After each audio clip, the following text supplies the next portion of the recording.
हाँ जी बच्चों, कैसे हैं आप सब लोग। होपफुली आप सबकी पढ़ाई अच्छे तरीके से चल रही है। बच्चों, लीगल एप्टीट्यूड में हमारा चैप्टर चल रहा है elements of company law, right. तो एलिमेंट्स ऑफ कंपनी लॉ में बच्चों आगे हम बढ़ते हैं।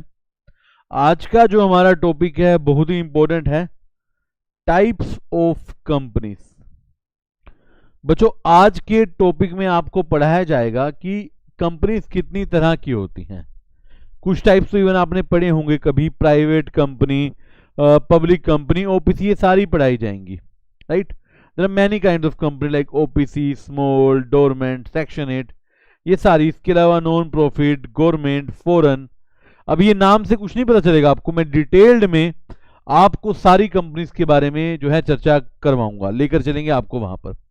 तो अलग अलग क्लासिफिकेशन के ना बेसिस भी अलग अलग है, मतलब लाइबिलिटी के बेसिस पे अलग है, इनकॉर्पोरेशन के बेसिस पे अलग है, इस तरीके से हैं। और कोशिश करेंगे कि हम इसके इंपॉर्टेंट चार्ट्स बना सकें। देखिए, पहला टॉपिक है बच्चों, classification on the basis of incorporation. Chart बाद में, पहले समझते हैं बच्चों इनकॉर्पोरेशन के बेस पर, मतलब किस तरीके से वो इनकॉर्पोरेट होता है, रजिस्ट्रेशन, किस तरीके से उनका इनकॉर्पोरेशन होता है, किस तरीके से उनका रजिस्ट्रेशन होता है, उस तरीके से हमने कंपनी के टाइप्स बताने हैं। पहला है बच्चों हमारा चार्टर्ड कंपनी। कौन सी कंपनी? चार्टर्ड। देखिए, चार्टर्ड कंपनी होती है जो कंपनी क्रिएट की जाती है पर्टिकुलर चार्टर में। देखिए, अब तो लॉ पास होते हैं, पहले कंपनी का लेजिस्लेटर रिटर्न में आपको परमिशन देता था कंपनी बनाने के लिए। प्रैक्टिकली कंपनी आज की डेट में नहीं पाई जाती। जब सरकार खुद आपको परमिशन देती थी अपनी कॉन्स्टिट्यूशन के हिसाब से, चार्टर के हिसाब से, कि एक कंपनी बनाई जाए, उसे कहा जाता था चार्टर कंपनी। देखिए, एक company created govern under particular charter. Charter means a written grant by countries legislation और सवर्न पावर, कंट्री की एकता अखंडता की power, by which an institution such as company, university और सिटीज क्रिएटेड। सरकार अपनी पावर्स का यूज करके किसी कंपनी को, किसी यूनिवर्सिटी को या सिटी को बनाती है। मतलब कोई शहर बनाया जाता है, कोई कंपनी बनाई जाती है, या कोई यूनिवर्सिटी बनाई जाती है। आजकल जनरली ऐसी कंपनी पाई नहीं जाती, मगर एक बहुत अच्छा एग्जाम्पल है, आपको याद होगा इंडिया में 1947 से पहले ईस्ट इंडिया कंपनी का राज था। याद है आपको, अंग्रेजों ने राज किया था।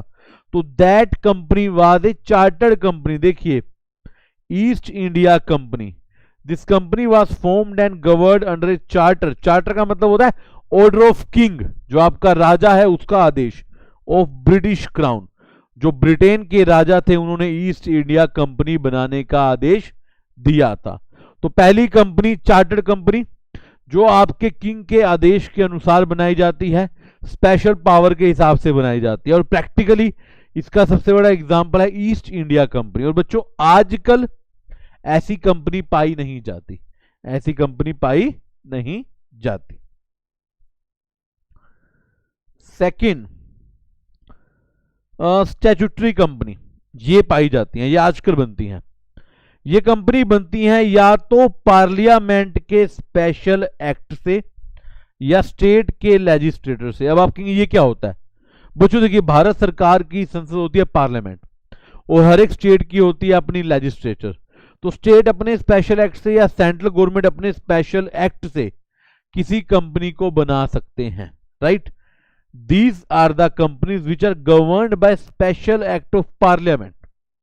In other words, a company formed under an act of parliament or state legislation is called statutory company or corporation, right?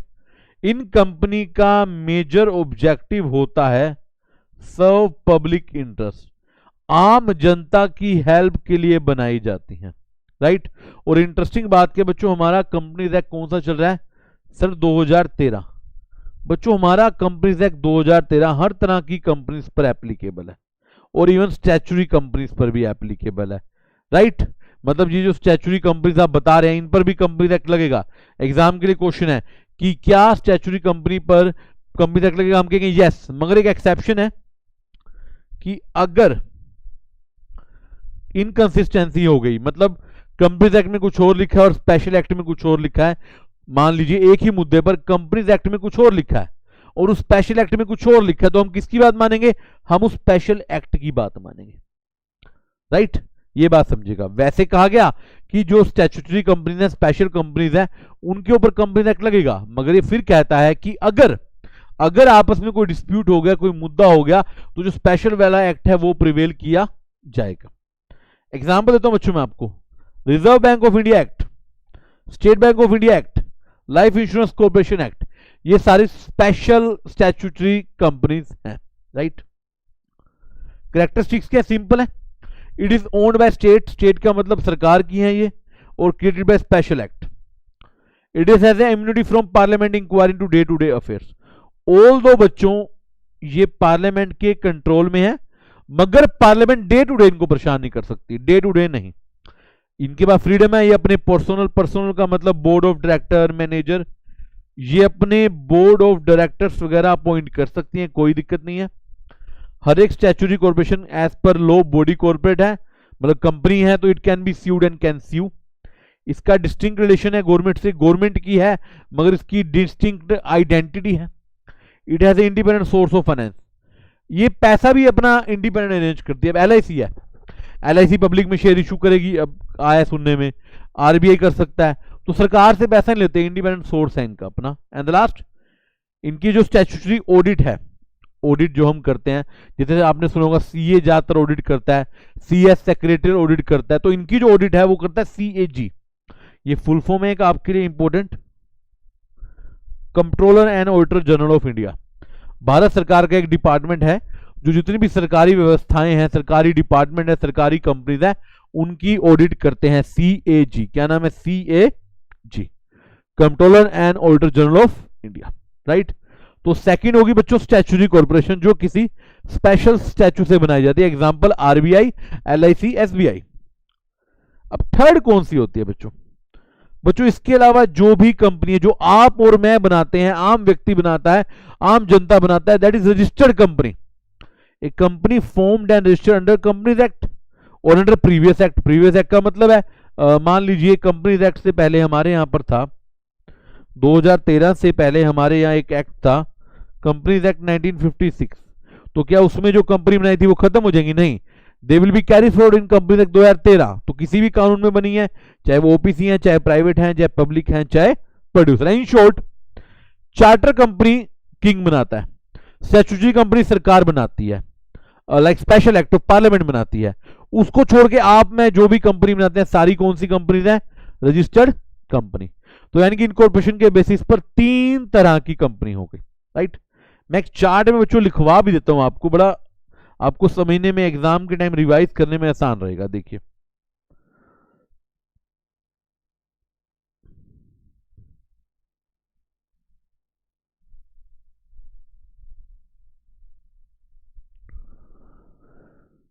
Types of companies, मैं जूम कर देता हूं ताकि आप आराम से बना सके। On the basis of incorporation, incorporation के बेसिस पर बच्चों कितनी होंगी? 3 तरीके की बताई मैंने आपको, 3 बना लीजिए पार्ट।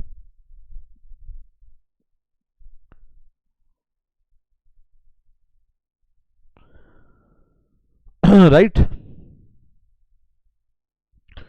बच्चों, 3 तरीके की जो है कंपनीज हैं इनकॉर्पोरेशन के बेसिस पर। पहली है चार्टर्ड कंपनी,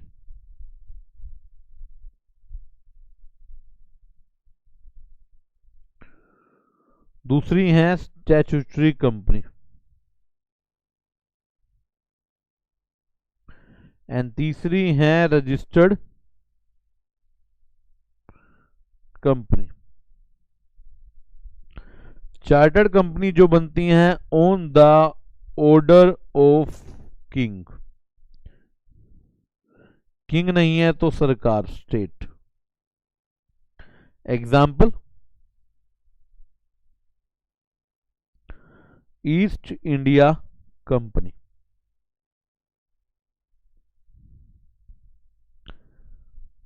स्टैट्यूटरी कंपनी ये बनती हैं bye special act of parliament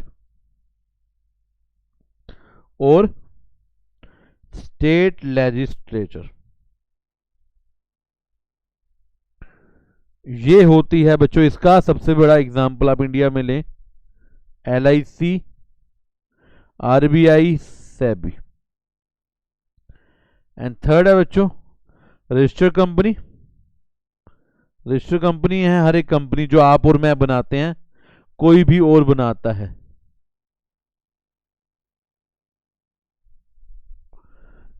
every company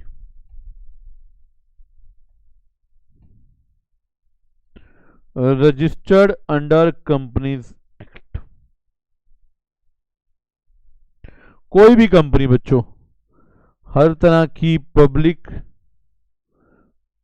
private, OPC etcetera, right, ये सारी आ जाएंगी आपकी कंपनीज के टाइप में। जल्दी से नोट कीजिए बच्चों। तो 3 तरह की कंपनी मैंने बता दी, चार्टर्ड, स्टैट्यूटरी एंड रजिस्टर्ड।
लिख लिया बच्चों? चलिए वापस चलते हैं बुक पे। अगली है बच्चों कंपनी की classification on the basis of liability. Liability के बेसिस पर हमारी कंपनी कितनी तरह की होती है। पहली होती है, मेनली 2 है, अनलिमिटेड और लिमिटेड। पहली है अनलिमिटेड, दूसरी है लिमिटेड। अनलिमिटेड बच्चों ऐसी कंपनी जिसकी कोई लिमिट नहीं है लायबिलिटी पर, मतलब आपकी कैपिटल अनलिमिटेड है, आपकी जो उधारी है, आपकी लायबिलिटी है जितनी मर्जी हो सकती है। It's the most risky company बच्चों। अनलिस्टेड, अनलिमिटेड का मतलब है कि अगर कल को आप उधार में चले गए, लायबिलिटी में चले गए, तो आपकी सारी पर्सनल लायबिलिटीज, पर्सनल असेट्स को बेचा जा सकता है लायबिलिटी उतारने के लिए, मतलब आपकी पर्सनल असेट्स भी टच की जा सकती हैं। That is called unlimited company. In other words ये वो कंपनी है जिसको अनलिमिटेड लायबिलिटी के साथ रजिस्टर्ड किया गया है, चाहे कैपिटल हो या ना हो।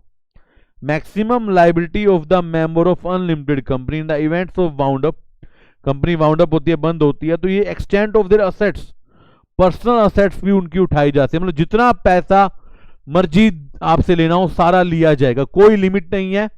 यू हैव अनलिमिटेड कंपनी, याद रखिए। और ये कंपनी प्रैक्टिकली बहुत कम पाई जाती है, आप गूगल पे भी सर्च करेंगे, क्योंकि मोस्ट रिस्की सिचुएशन है, ये पार्टनरशिप की तरह है जहां पर अनलिमिटेड लायबिलिटी, और लोग ऐसी कंपनी को ज्यादातर प्रेफर नहीं करते, राइट। अच्छा, OPC भी इस कंपनी में कवर की जा सकती है अगर उसकी लायबिलिटी अनलिमिटेड है तो। सिंपल फीचर्स देखिए, वैसे तो फीचर आपको एग्जीक्यूटिव लेवल में डिटेल में पढ़ाई जाएंगे, फिर भी हम थोड़ी कवर करते हैं। पहला, इनका अपना आर्टिकल ऑफ एसोसिएशन, AOA। बच्चों कंपनी के 2 डॉक्यूमेंट होते हैं, memorandum of association and article of association. तो इनका अपना AOA अलग होता है।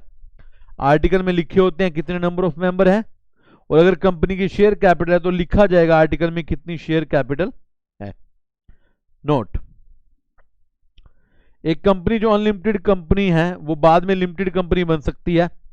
एक अनलिमिटेड कंपनी बाद में लिमिटेड कंपनी बनना चाहे तो बन सकती है, अपने MOA और AOA को ऑल्टर करके, चेंज करके। कोई भी डेप्ट लायबिलिटी जो है चेंज होने से पहले होगा तो वो अफेक्ट नहीं होगा। मतलब मान लीजिए आप अनलिमिटेड कंपनी है, आप लिमिटेड कंपनी बन जाते हैं तो पुरानी लायबिलिटी तो आपकी वैसे की वैसी रहेगी, वो आपको पे करनी पड़ेगी, उस पर कोई इफेक्ट नहीं होगा। राइट, यह है अनलिमिटेड। सेकेंड है लिमिटेड। लिमिटेड मतलब जिसकी लायबिलिटी, जहां पर मेंबर की लायबिलिटी शेयर होल्डर की लायबिलिटी लिमिटेड है। इसकी बच्चों दो पार्ट है, limited by guarantee and limited by shares. मतलब लिमिटेड के भी फर्दर दो पार्ट हो गए, limited by guarantee, limited by shares. पहला लिमिटेड बाय गारंटी, बच्चों जितने की आपने गारंटी दे रखी है, लिख कर दे रखी है, उतनी आपकी liability. A company having liability limited by memorandum to such amount that the member may respectively undertake, undertake मतलब लिखकर गारंटी दिया है, contribute to the asset in the event of wound up. जब कंपनी बंद होगी, मैंने लिखकर दिया है कि कंपनी बंद होगी तो इतने पैसे मैं दे सकता हूं मैक्सिमम। मैंने कहा कंपनी बंद होगी तो मैं 5 लाख तक की लायबिलिटी दे सकता हूं, तो मेरी लायबिलिटी कितनी होगी? 5 lakh maximum. In other word, चाहे गारंटी कंपनी की शेयर कैपिटल हो या ना हो, मगर मेंबर कंट्रीब्यूट करेंगे वाइंडिंग अप के समय। वाइंडिंग अप के समय मतलब जब कंपनी बंद होती है तब मेंबर से पैसा मंगाया जाता है, डे टू डे एक्टिविटी में नहीं मंगाया जाता शेयर्स का पैसा। इसका एग्जांपल है बच्चों, इंडिया में बड़े सारे क्लब्स होते हैं, मेंबरशिप मिलती है इनकी, ट्रेड एसोसिएशन, सोसाइटीज होती हैं जो लिमिटेड बाय गारंटी है। अपने बच्चों के दिमाग में क्वेश्चन आता है, सर लिमिटेड बाय गारंटी में पैसे तो तब मंगाए जाते हैं जब वाउंड अप होता है, बंद होती है, तो कंपनी चलती कैसे है? कंपनी के डे टू डे खर्चे कैसे आते हैं? बच्चों डे टू डे खर्चे करने के लिए कंपनी अपने मेंबर से मेंबरशिप फीस, आप एनपीओ पढ़ते हैं ना, एनपीओ की तरह मेंबरशिप फीस लेती हैं, राइट, और भी कई तरह की सब्सक्रिप्शन लेती हैं, वहां से पैसा आता है। तो लिमिटेड बाय गारंटी की खासियत यह है कि पैसे आपको उतने देने जितने आपने अंडरटेकिंग में लिखे हैं, और तब देने हैं जब कंपनी वाउंड अप होगी। फीचर्स क्या है?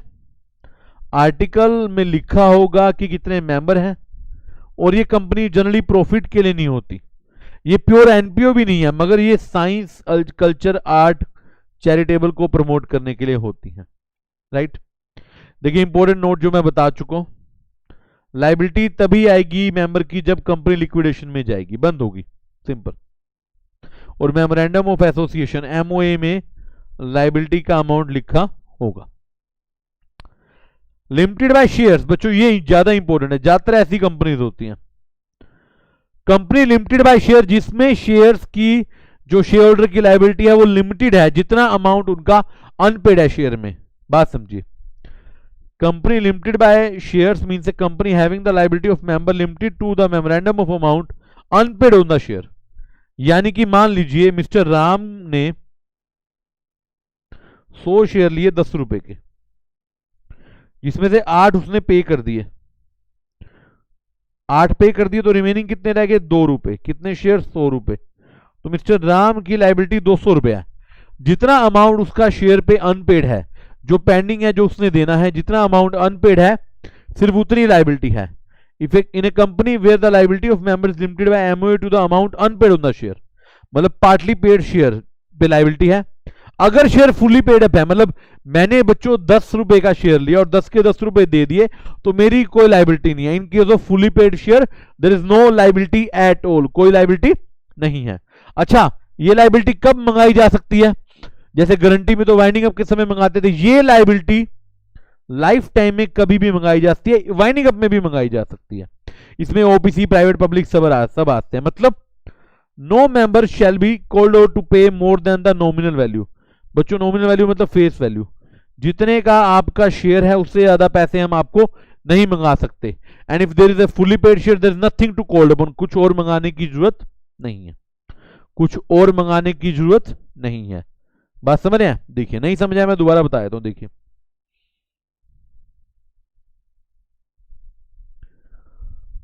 Types on the basis of liability.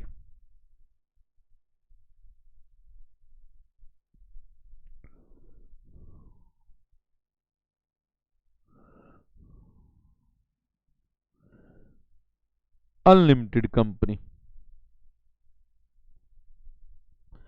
Second limited company. Limited के फर्दर दो part, limited by shares, and second,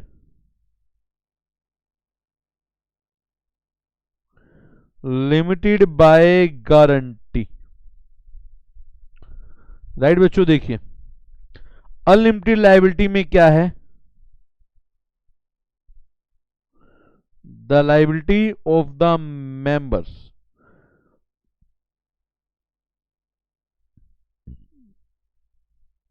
is unlimited, कुछ भी पैसा मंगाया जा सकता है, even their personal assets can be attached, उनकी पर्सनल असेट्स भी अटैच की जा सकती हैं। राइट, ये अनलिमिटेड है। क्लियर? लिमिटेड बाय शेयर में लायबिलिटी होती है, liability is equal to unpaid amount on shares. Unpaid यानी समझ रहे हैं, यानी कि no liability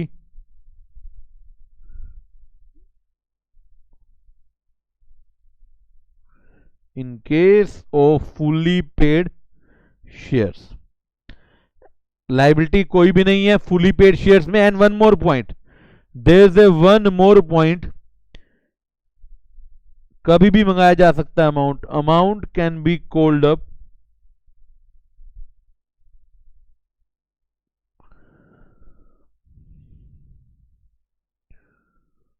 during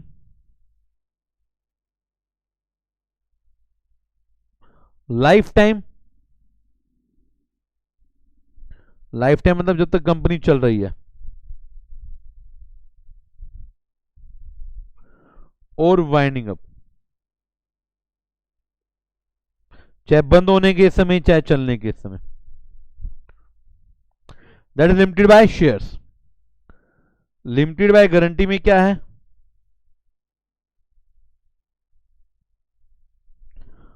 liability is equal to undertaking, जितने की आपने अंडरटेकिंग की है। It can be called up only during winding up. ये सिर्फ वाइंडिंग अप के समय मंगवाया जा सकता है। इसका एग्जाम्पल बच्चों हम लेते हैं क्लब्स एंड एसोसिएशंस, और इसमें सभी प्राइवेट पब्लिक ओपीसी आ जाती है, प्राइवेट पब्लिक ओपीसी आ जाती हैं। एक बार जल्दी से बच्चों नोट करें ताकि हम आगे बढ़ें।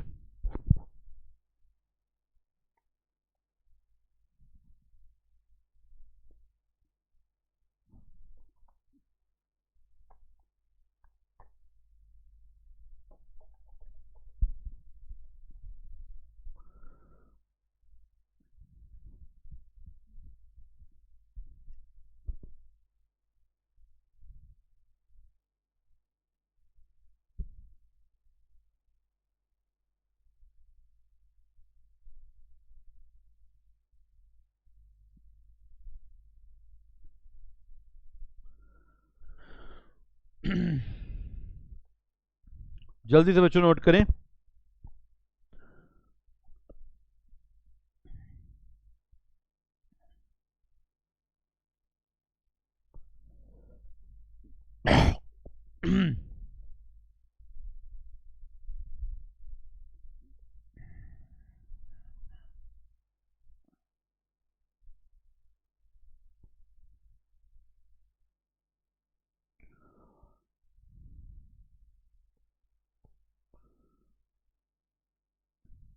चलिए,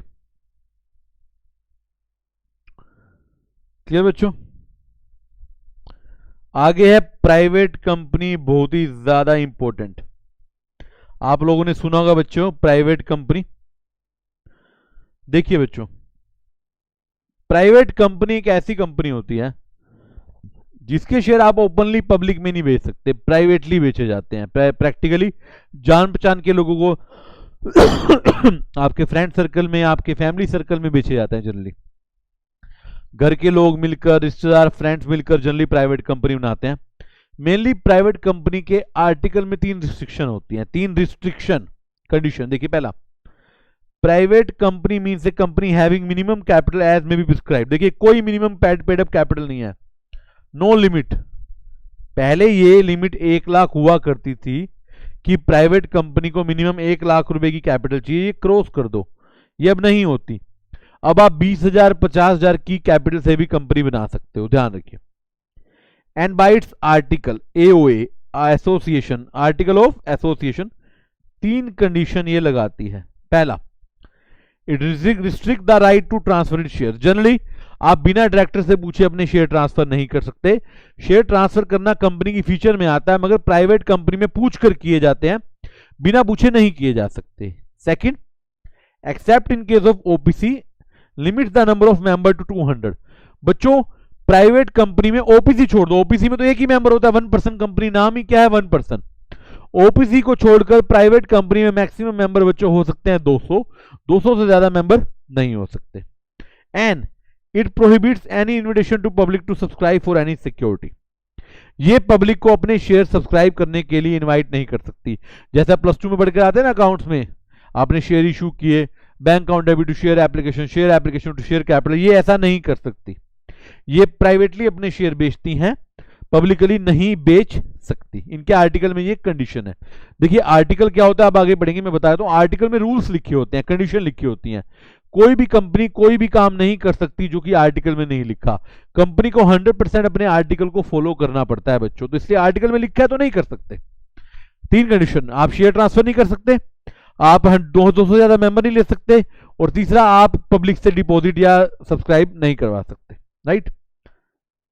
प्राइवेट कंपनी के नाम के एंड में प्राइवेट लिमिटेड लिखा जाता है, ऐसे होता है। मान लो एक कंपनी है एबीसी, पीछे लिखा जाएगा पीवीटी लिमिटेड, प्राइवेट लिमिटेड। अच्छा, यहां पे कुछ स्पेशल नोट्स हैं।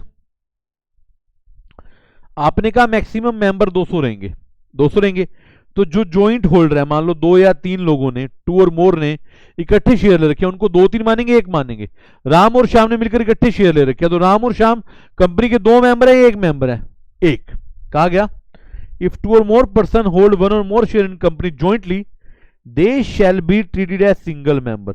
अगर कोई, बच्चों एग्जाम के लिए इंपॉर्टेंट है, अगर ज्वाइंट शेयर होल्डिंग है, अगर ज्वाइंट शेयर होल्डिंग है बच्चों, तो आपके मेंबर को 1 माना जाएगा।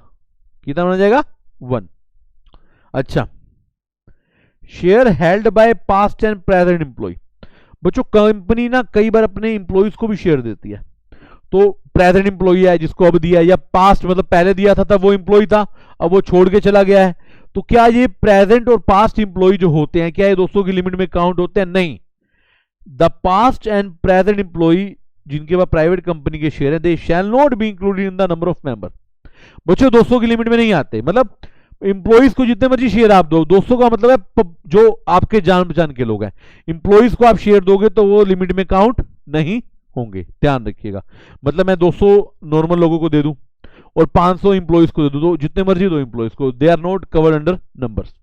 And further, minimum maximum number of member, बच्चों कम से कम 2 पर्सन होने चाहिए प्राइवेट कंपनी बनाने के लिए मेंबर, और मैक्सिमम 200। पढ़ा आपने। डायरेक्टर्स की बात करें तो प्राइवेट कंपनी में कम से कम 2 डायरेक्टर होने चाहिए, और मैक्सिमम 15 होते हैं, मैक्सिमम 15। मैक्सिमम तो हर कंपनी में 15 होता है जनरली। डिपॉजिट, देखो डिपॉजिट होता है पैसा लेना जनता से, आप जनता से नहीं ले सकते, मगर क्या ये अपने मेंबर से ले सकते हैं जो शेयर होल्डर है? मेंबर का मतलब यहां पर होता है share holder.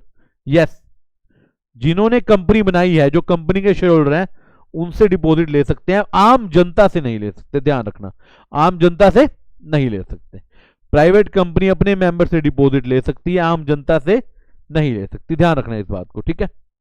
Further special note, private company अगर सिक्योरिटी इशू करना चाहती है तो प्राइवेट प्लेसमेंट करेगी, या राइट इशू होता है। राइट इशू मतलब अपने अपने एग्जिस्टिंग शेयर होल्डर को इशू करना, मतलब open, note for open public. आप पब्लिक के लिए कुछ नहीं कर सकते, आप हर काम प्राइवेटली करते हैं क्योंकि आप प्राइवेट कंपनी है। आप ओपन पब्लिक में कुछ भी शेयर डिबेंचर इशू नहीं कर सकते, आप सिर्फ पब्लिकली कर सकते हो, राइट। बच्चों फिर ना आती है कि ना प्रिविलेज एंड एग्जम्पशन, कि इनको क्या एक्स्ट्रा बेनिफिट है। जैसे इनको एनुअल जनरल मीटिंग की रिपोर्ट नहीं बनानी, ये ना मैंने सिर्फ आपके रीड करने के लिए दिया है, ये आपको पढ़ाना नहीं है। पूछिए क्यों? बच्चों ये आपके एग्जीक्यूटिव के पेपर नंबर 2 कंपनी लॉ में पढ़ाए जाएंगे। जब आप सीएस एग्जीक्यूटिव में चले जाएंगे वहां पर पढ़ाई जाएंगे। मगर मैं आपको कहूंगा आप जस्ट इसको रीड करना, आपको जस्ट फर्क समझ आना चाहिए।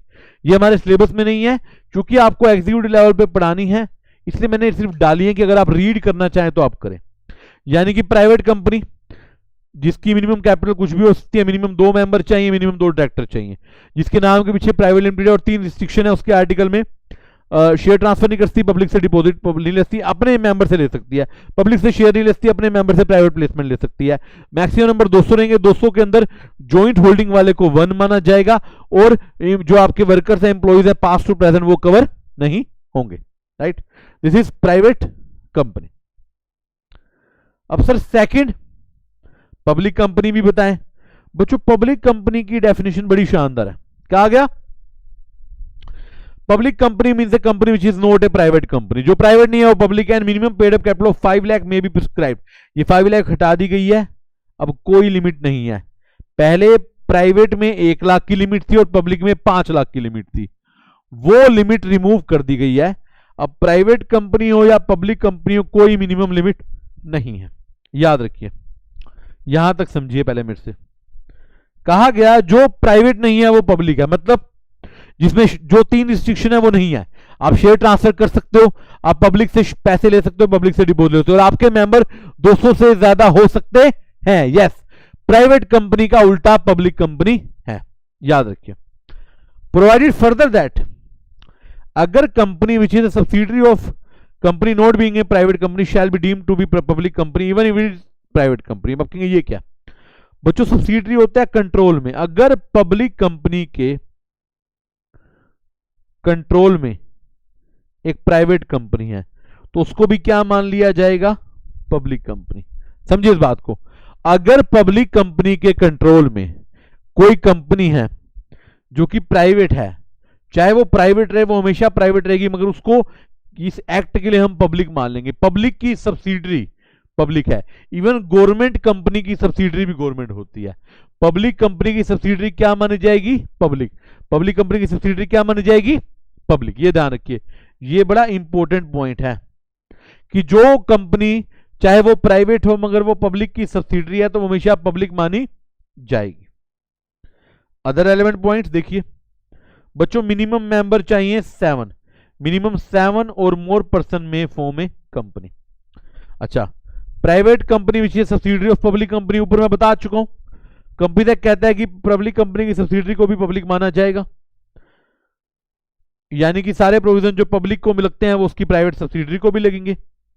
मैक्सिमम मिनिमम बच्चों इंपॉर्टेंट, कम से कम 7 मेंबर होने चाहिए, मैंने ऊपर बताया। मैक्सिमम की कोई लिमिट नहीं है, जितने मर्जी मेंबर हो। और पब्लिक कंपनी में मिनिमम 3 डायरेक्टर होने चाहिए और मैक्सिमम डायरेक्टर आपको पता ही है 15 होने चाहिए। अच्छा, इनके नेम के पीछे क्या लगा होता है? लिमिटेड। जैसे मान लो ABC लिमिटेड या LTD लिख दो, LTD, एक ही बात है, एक ही बात है। प्राइवेट के पीछे प्राइवेट लिमिटेड लिखा होता है, पब्लिक के पीछे लिमिटेड लिखा होता है। यानी कि जिसमें रिस्ट्रिक्शन है वो पब्लिक है, जिसमें रिस्ट्रिक्शन नहीं है वो जिसमें रिस्ट्रिक्शन है वो प्राइवेट है, जिसमें कोई रिस्ट्रिक्शन नहीं वो पब्लिक है। अब एग्जाम के लिए क्या रेलेवेंट है?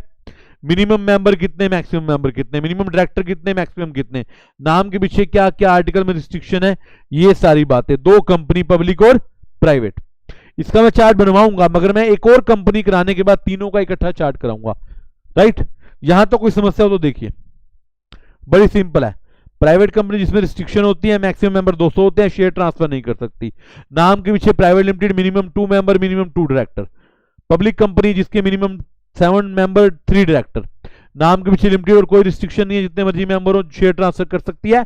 हाँ, जो पब्लिक की सब्सिडरी है, जो पब्लिक के कंट्रोल में है, चाहे वो प्राइवेट हो, उसको भी क्या माना जाएगा? पब्लिक।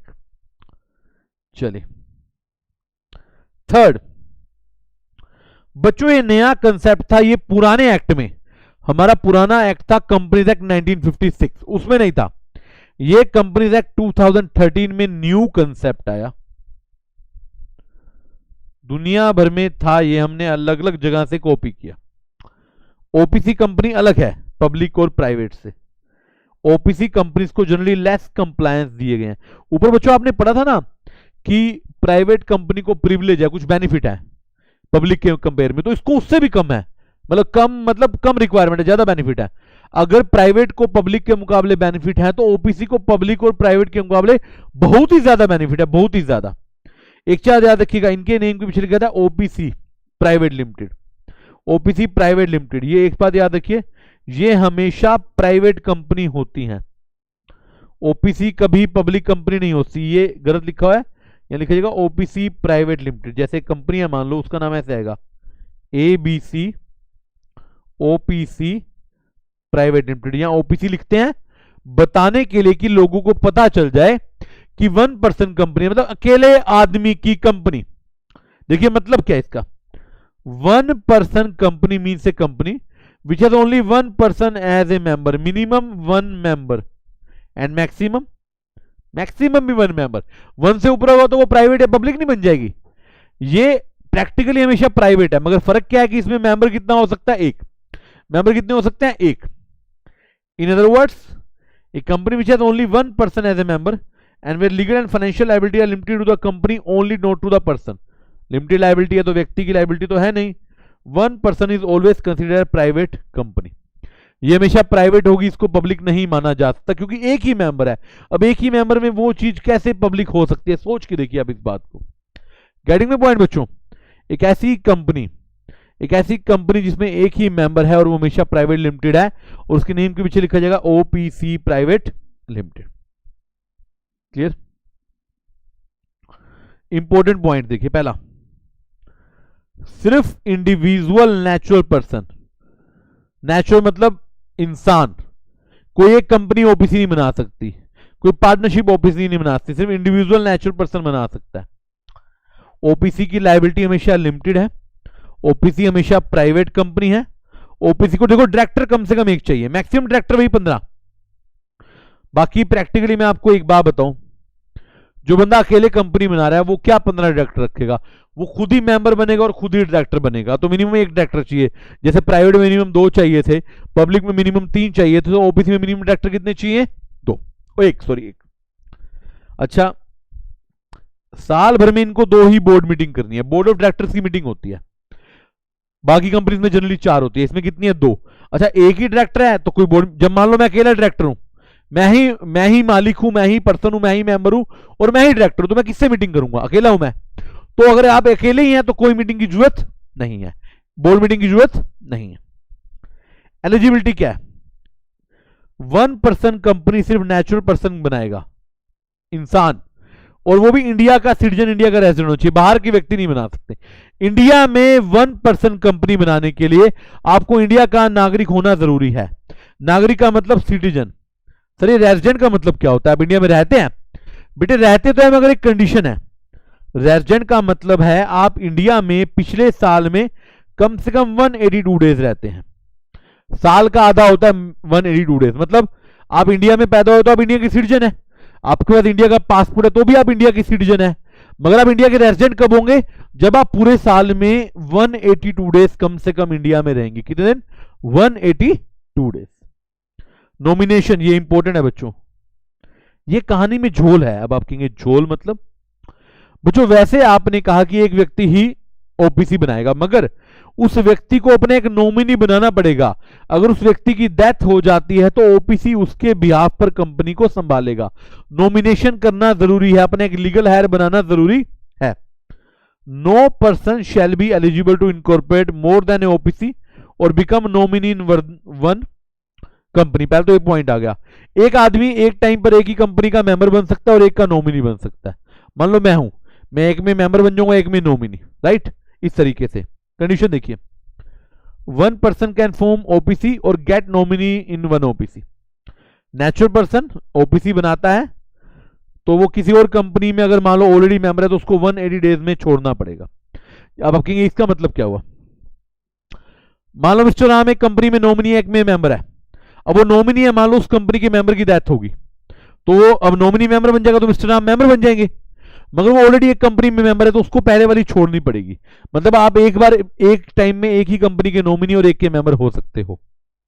माइनर ना तो मेंबर बन सकता है ना ही नॉमिनी बन सकता है, ना ही उसको शेयर मिलेंगे। ओपीसी सेक्शन 8 कंपनी, बच्चों सेक्शन 8 आप पढ़ेंगे, companies not for profit, NPO जो आप पढ़ते हैं, association not for profit. OPC private company में और पब्लिक कंपनी में कन्वर्ट हो सकती है, याद रखिए, मगर वो सेक्शन 8 एनपीओ में कन्वर्ट नहीं हो सकती। OPC non banking financial instrument, NBFC के काम नहीं कर सकती, किसी कंपनी में शेयर इन्वेस्ट नहीं कर सकती, किसी कंपनी में शेयर इन्वेस्ट नहीं कर सकती, ध्यान रखिए, राइट। ये किसी में शेयर इन्वेस्टमेंट नहीं कर सकते। एंड द लास्ट इंपॉर्टेंट है कन्वर्जन। क्या ओपीसी कन्वर्ट हो सकती है? कंडीशन है, देखिए क्या कहता है, लो की लैंग्वेज समझिए। No OPC can convert voluntary into any type of company unless किसको 2 साल हो गए हो इनकॉर्पोरेशन के, मतलब 2 साल से पहले कन्वर्ट नहीं हो सकती। यानी कि ओपीसी को कन्वर्ट करना तो कितने साल चाहिए? कम से कम 2 साल। एक्सेप्ट है, मतलब 2 साल से पहले भी हो सकती है। एक्सेप्शन समझिए, एक लिमिट है, थ्रेशोल्ड लिमिट बोलते हैं। या तो शेयर कैपिटल 50 लाख से ऊपर हो गई है या आपकी टर्नओवर 2 करोड़ से ऊपर हो गई है तो आपको कन्वर्ट कराना ही पड़ेगा। वॉलंटरी अपनी इच्छा से, वॉलंटरी मतलब अपनी इच्छा से तो आप 2 साल बाद कन्वर्ट हो सकते हैं, मगर आपकी टर्नओवर अगर 50 लाख से ज्यादा हो जाए या आपकी टर्नओवर 2 करोड़ से ज्यादा हो जाए या आपकी कैपिटल 50 लाख से ज्यादा हो जाए तो भी आपको कन्वर्ट करना पड़ेगा, राइट। पढ़िए एक बार इसको, ठीक है जी। तो ये 3 इंपॉर्टेंट तरह की कंपनी देखिए। पहले मैं प्राइवेट पब्लिक बनवा देता हूं।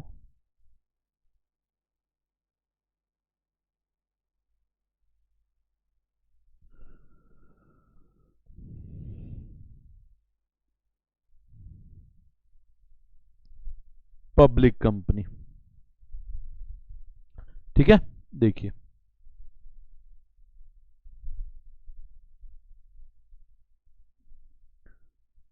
there are 3 restrictions in AOA। Name के पीछे private limited, minimum member 2, maximum member 200, minimum director 2, maximum director 15। Public में नो रिस्ट्रिक्शन, नेम के पीछे लिमिटेड, मिनिमम मेंबर बच्चों पब्लिक में 7, मैक्सिमम की no limit, minimum director 3, maximum 15, right. ये important points आप लिख लीजिए। फर्दर एक नोट लिख लीजिए,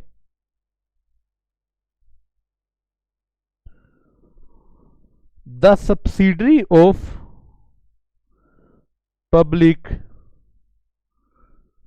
shall also be treated as public company। बस जल्दी से लिख लीजिए, मैं रिस्ट्रिक्शन भी नीचे लिखवा दूंगा एक बारी। रिस्ट्रिक्शन क्या है आर्टिकल में वो भी आप देखिए।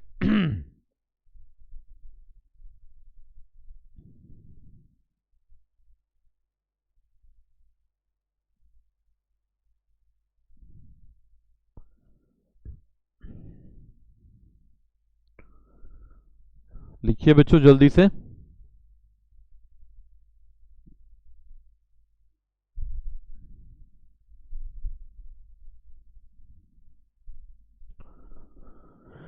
चलिए,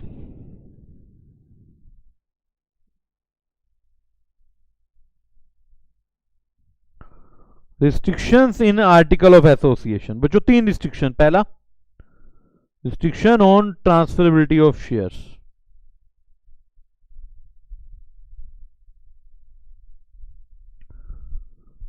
prohibition on invitation to public. ये पब्लिक को इनवाइट नहीं कर सकती, प्राइवेटली जो मर्जी काम कर सकती हैं।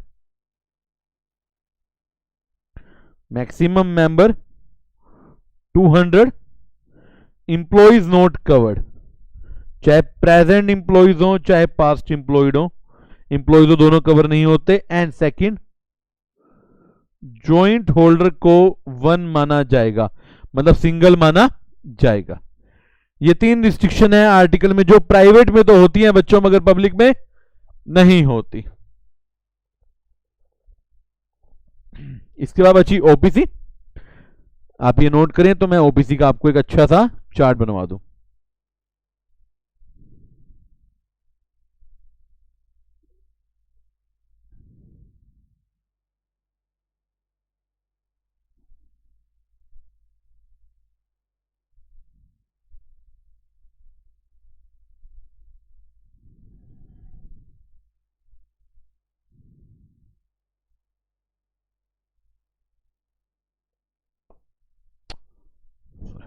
ठीक है बच्चों, लिखा?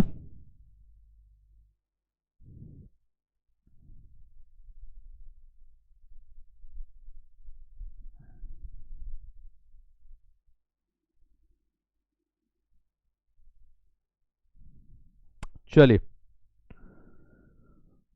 1 person company,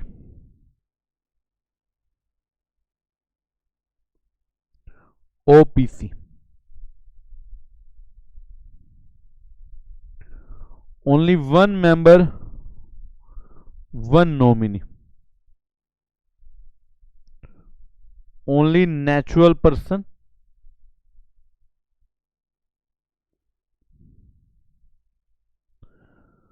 always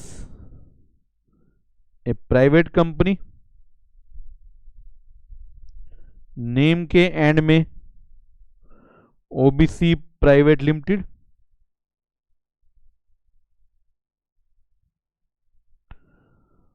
can't be converted into section 8 company, right. और इसमें एक पॉइंट मैं आपको कन्वर्जन का बता दूं, कन्वर्जन इनटू प्राइवेट और पब्लिक।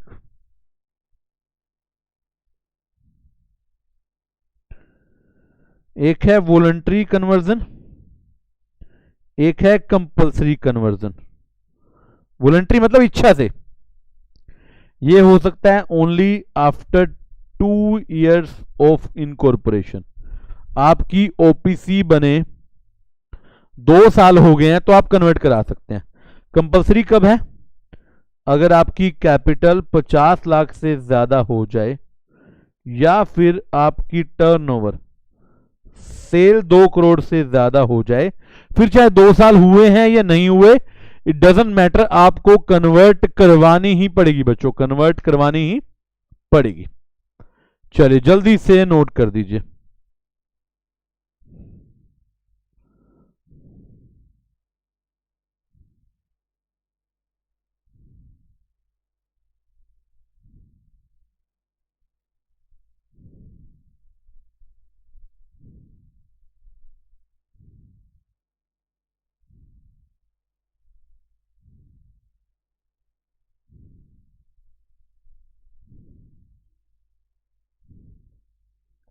ठीक है बच्चों, तो बच्चों आज हमने पढ़ी, आज की क्लास में पहले हमने पढ़ी टाइप्स ऑफ कंपनी इनकॉर्पोरेशन के बेस पे चार्टर, स्टैट्यूटरी रजिस्टर्ड। फिर हमने पढ़ी लिमिटेड, अनलिमिटेड, लिमिटेड में limited by share, limited by guarantee, then private, public, OPC. तो इसको अच्छे से पढ़िए, कोई डाउट है लीजिए। टॉपिक यहां पर होता है समाप्त। जय श्री राम। इसको पढ़ना है, क्वेश्चन देखने हैं, बड़ा ही इंपॉर्टेंट टॉपिक है एग्जाम के हिसाब से, तो पढ़िएगा आराम से, कुछ भी हो पूछिएगा। आपसे मिलते हैं अगली क्लास में बच्चों। Thank you very much, bye bye.